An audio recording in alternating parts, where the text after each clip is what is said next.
আল্লাহ পাক কি জন্য সৃষ্টি করতে গেলেন এই মহাবিশ্ব? উত্তর হচ্ছে ভালোবাসা। আল্লাহ পাক তার সৃষ্টিকে ভালোবাসেন। দুদিন পরে একটা দিবস আসবে, যে দিবসে এই বিশ্বের কোটি কোটি মানুষ আল্লাহ পাকে সরাসরি অবাধ্য হবে। এমনভাবে অবাধ্য হবে যে মানুষের জায়গায় থাকবে না। মানুষ তার প্রবৃত্তির পাশবিক দাসত্ব করবে।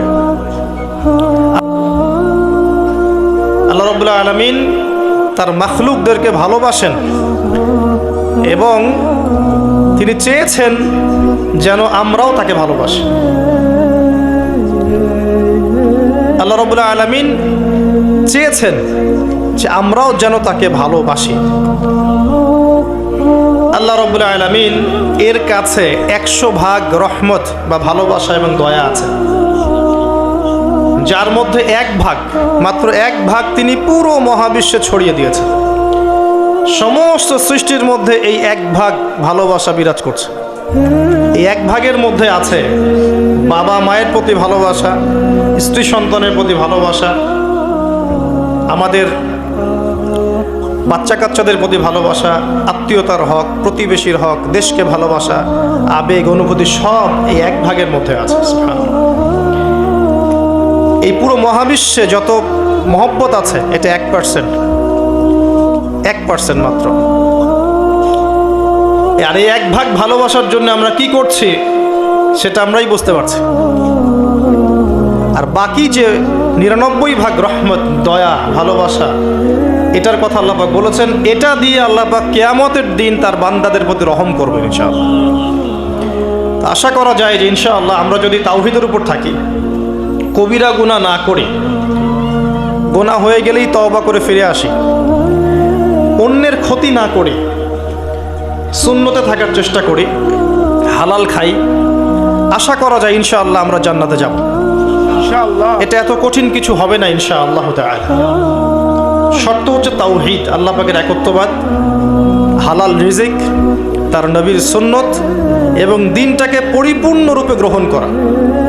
আমল করতে পারেন না পারেন, আকীদা বিশ্বাস রাখা, ইসলাম একটা পরিপূর্ণ জীবন ব্যবস্থা, এর মধ্যেই প্রত্যেকটা বিষয়ের সমাধান আছে। হয়তো আপনি আমল করতে পারবেন না, কিন্তু আকীদা আছে। আশা করা যায় ইনশাআল্লাহ আল্লাহ পাক সগীরা গুনাহগুলো আমাদের মাফ করে দেবেন ইনশাআল্লাহ।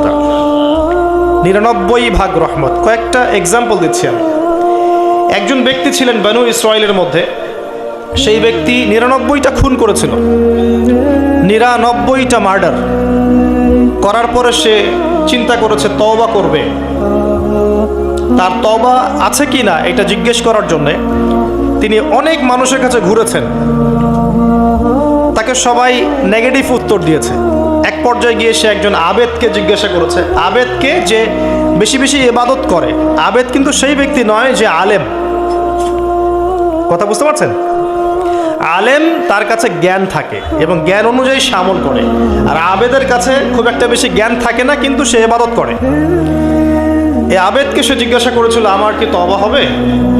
সে আবেদ বলেছিল যে তুমি 99টা খুন করেছো, তোমার কিসের তওবা? তো সে ব্যক্তি এই আবেদকেও খুন করে 100টা মার্ডার পূর্ণ করেছিল। এরপরে তার মধ্যে আবার তওবার চেতনা আসে। তাকে জানানো হয় অমুক জায়গায় একজন আলেম আছেন, তার কাছে গিয়ে প্রশ্ন করো, তিনি উত্তর দিবে।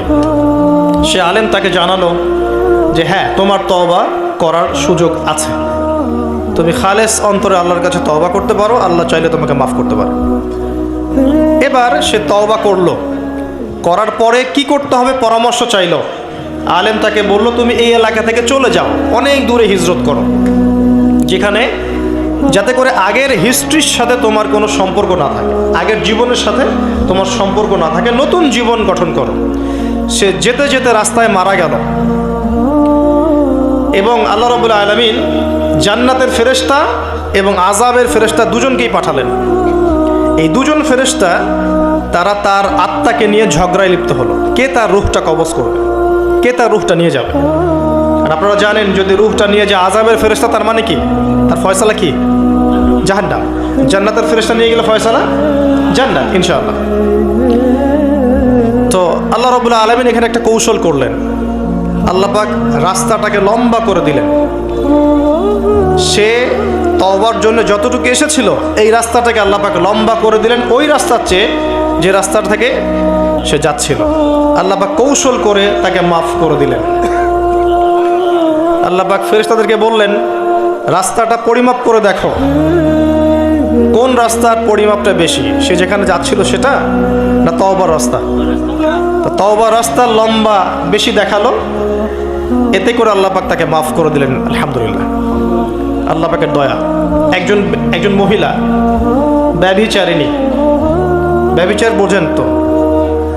আমি আবার আপনাদের ভাষা খুব একটা বুঝতে পারছি না। তো জিনা, জিনা তো বোঝেন, হারাম সম্পর্ক, কাছে আসার গল্প শুনেছেন? কাছে আসার গল্প কার কাছে?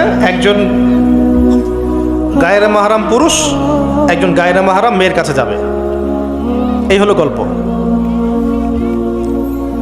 জিনা, ব্যভিচার। একজন ব্যভিচারিণী মহিলা একবার এক কুকুরকে পানি পান করিয়েছিল। কুকুরটা অনেক তৃষ্ণার্ত ছিল, সে তার মোজা খুলে কুয়ার ভিতরে নিয়ে সেখান থেকে পানি তুলে কুকুরকে পান করিয়েছে। এই আমলটার কারণে আল্লাহ পাক এই ব্যভিচারী মহিলাকে মাফ করে দিয়েছে। আরেকজন ব্যক্তি, তিনিও বানু ইসরাইলের।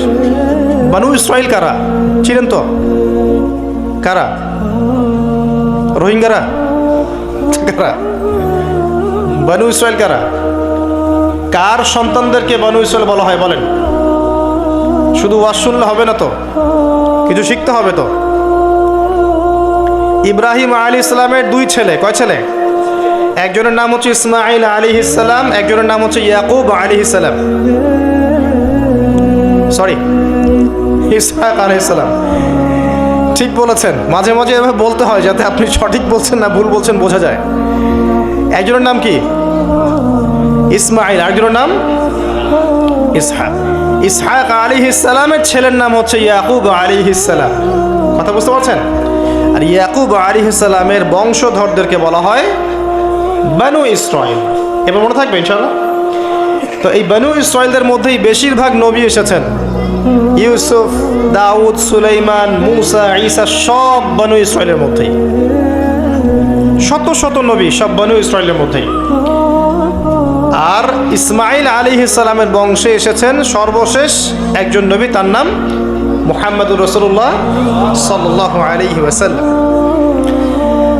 তো বানু ইসরাইলের আরেকজন ব্যক্তি, সে প্রচণ্ড পাপ করেছিল সারা জীবনে। মৃত্যুর আগে সে তার সন্তানদেরকে বলেছে যে আমি যখন মারা যাব আমার দেহটাকে আগুনে পুড়িয়ে ফেলবে, পুড়িয়ে অর্ধেক ছাই সমুদ্রে ভাসিয়ে দিবে আর অর্ধেক ছাই বাতাসে উড়িয়ে দিবে। আমি যত পাপ করেছি আল্লাহ পাক যদি আমাকে ধরতে পারেন তাহলে আমার আর রক্ষা নাই। মানে তার ধারণা যে আল্লাহ তাকে ধরতে পারবে না, এটা ওর ধারণা। আকিদা, আকিদা কুফরি না? কুফরি বোঝেন না? যে বিশ্বাস করে যে আল্লাহ তাকে আবার পুনরুত্থিত করতে পারবেন না, এই আকিদা কি ইমানের আকিদা না কুফরি? আকিদা কুফরি। কুফরি আকিদা নিয়ে সে তার সন্তানদেরকে ওসিয়ত করছে। তার মৃত্যুর পর সন্তানরা তাই করলো। করার পরে আল্লাহ রাব্বুল আলামিন সাগরকে আদেশ করলেন ছাইগুলোকে জমা করে দাও, এবং বাতাসকে আদেশ করলেন ছাইগুলোকে জমা করে দাও। হাদিস কিন্তু সহিহ। প্রকৃতি আল্লাহর কথা শোনে না? প্রকৃতি আল্লাহর কথা শোনে না? এই বিশাল সাগর আপনাদের আল্লাহর আদেশেই আপনার পা ধুয়ে দিচ্ছে। আপনি সামনে গিয়ে দাঁড়ান, আল্লাহর হুকুমে এই বিশাল শক্তিশালী সাগর আপনার পা ধুয়ে দিবে না? কিন্তু আল্লাহ যখন ওকে আদেশ করবেন যে আমার বান্দারা সবাই ইয়াবা খায়, আমার বান্দারা সব মাদক খায়, আমার বান্দারা সব জেনা করে, আমার বান্দা বান্দিরা এখানে পতিতা বৃত্তিতে লিপ্ত হয়েছে, জেনায় লিপ্ত হয়েছে, আমার বান্দা বান্দিরা এখানে নগ্ন হয়ে ঘুরছে, নামাজ কালাম পড়ছে না, তুমি এদের সবাইকে ভাসিয়ে দাও। সাগর ওই দিন আপনাকে ভাসিয়ে দিবে। সাগর তার কথা শুনবে না? প্রকৃতি আল্লাহর কথা শোনে। তো এই প্রকৃতি জড়ো করে দিল ছাইগুলো। জড়ো করে দেওয়ার পরে আল্লাহ পাক ওই ব্যক্তিকে আবার জীবিত করে বললেন যে তুমি এই কাজটা কেন করেছিলে? কোন কাজ?